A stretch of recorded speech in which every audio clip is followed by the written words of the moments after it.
Hey, Bebop crew. I just came from In This Moment's concert. And that shit, dope. Go check it out. But anyway, let's get into the figure review.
So for review today, we're doing JeanBart from Azur Lane. It is from wings. It is a 1/7 scale. Had to make sure 1/7 scale. Goes up for about 28,300 yen, which is about 190 USD. Now the figure is gorgeous. If you haven't realized lately, I've been kind of going into this kind of kick of getting yukata and China dress figures, and they're just gorgeous. Like aesthetically, they're so pleasing. I love the aesthetic that they bring. I love the fact that it brings such a nice, like, regal design to my collection. I don't know why I've been pretty much going towards those styles recently, and I really do like it. So JeanBart, even though I don't play Azur Lane, I don't really invest in that particular IP.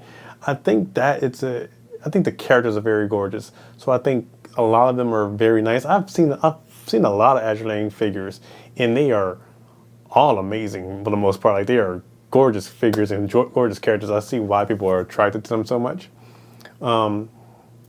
I don't particularly buy a character if I don't know the character themselves, but like my Ningguang figure and like the I can't remember what the other figure is. I can't remember the name because it's an illustration rather than a character. If it's an aesthetically pleasing figure, I will probably buy it. And I bought this one because she, again, fits very well with Ningguang, because I want to kind of put them in a bunch of my China dress and yukata figure together. I just want to make a very nice display of all of them. So you'll probably see a lot more of these kind of figures in my collection in the future. But JeanBart, gorgeous figure. I love the background. I love the fact that they have this very design in the back. I'm not sure if this is an Azur Lane design, or I guess it looks like a lotus flower, but I can't say for sure. I'm not big on what flowers are. I like what's in it and all that. But she has two long katanas behind her. Very nice. She has a very long flowing dress, very nice heels on the character.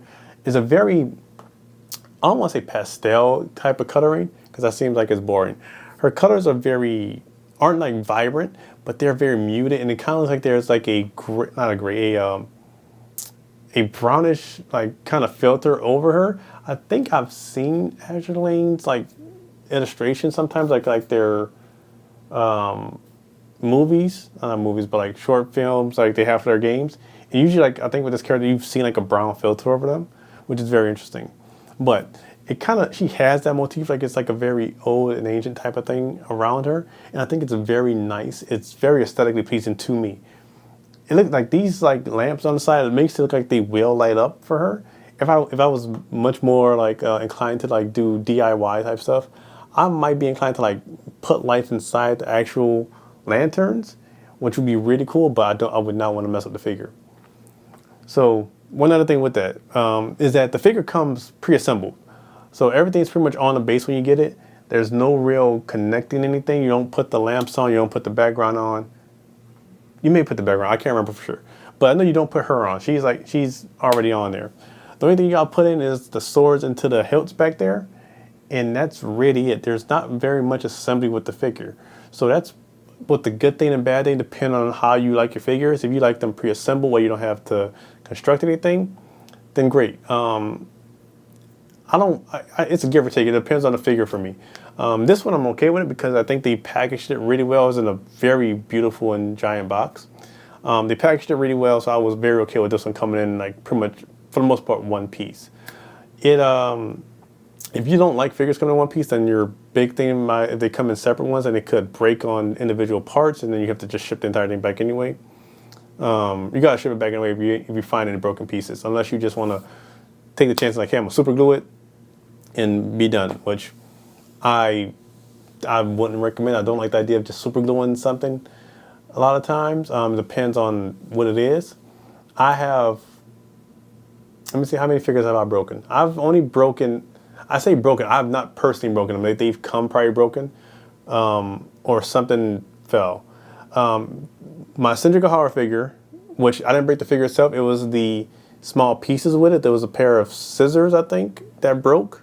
I think it was scissors, right? It was scissors that broke apart, and I just had to small super glue that back on and boom. And the reason I did that with Cindric Horror because it was a pre-owned figure, and I could not find that figure. This was like the best figure I found for a decent price. The other one was my Faith Valentine first four figures statue, and when I was putting it together, I didn't notice that she has a scarf, or not a scarf, a jacket that's wrapped around her waist, if you know the character. And there's like a tab on that dress, on that jacket that broke off. And it broke off during shipping. Like the figure was already put together, and I already filmed the video for it and everything until I found a piece of something on the ground, and I realized it was from Fate, and I freaked out for a minute. But I super glued that piece onto her, and I can't even notice that it ever came off. So again, if something breaks for a figure, either return it when you realize that it's broken, or if you want to take the chance and super glue it yourself and do it, go ahead and do it. Just depends. Me, I was okay with those figures because Cindric Horror, it was a very small piece. Didn't bother me. For Faye, it was a statue, and it was like something very unnoticeable until you really look at it. But even now, I can't notice that it broke off. It's unnoticeable to me. So it depends on your thing. I say all this because as a one piece figure, as a figure that comes in one piece, for the most part, you may find something broken or damaged. So I would say send it back. Ami is very good about, replacing your figures and saying, okay, send it back, we'll send you another one, and then that's it. So Ami is very good about that. Ami doesn't sponsor this channel, but if they ever want to, hey, there you go, free publicity. Although they don't need it really. But JeanBart, gorgeous figure. I love the design, love the character design, love the figure itself. I think it's aesthetically amazing, easy to put together, fairly good price for $190 for what you get for it. And actually, it's very light. The figure itself is a light figure. I didn't actually expect that. So it's very nice. Again, if you do get this figure, make sure you have the space for it, because she will take up a full DTOF shelf if you still use DTOFs. And for instance, I have my bookcases over here. I guess you guys have seen it in some backgrounds now. She just barely fits in the IKEA bookshelf. So she comes like right there to the edge. So from back to edge, she fits right there. So, but be aware that she will take off like the width of your DTOF shelf. She will take up a good span of a bookshelf. So just be aware of that if you buy this figure. But guys, I will give you the B-roll And with that, please give it a like, share, and comment. Let me know what you think about the figure and other figures that you have in your collection that you're excited about so far. But I want to thank you guys for watching, and I'll see you in the next video. Later.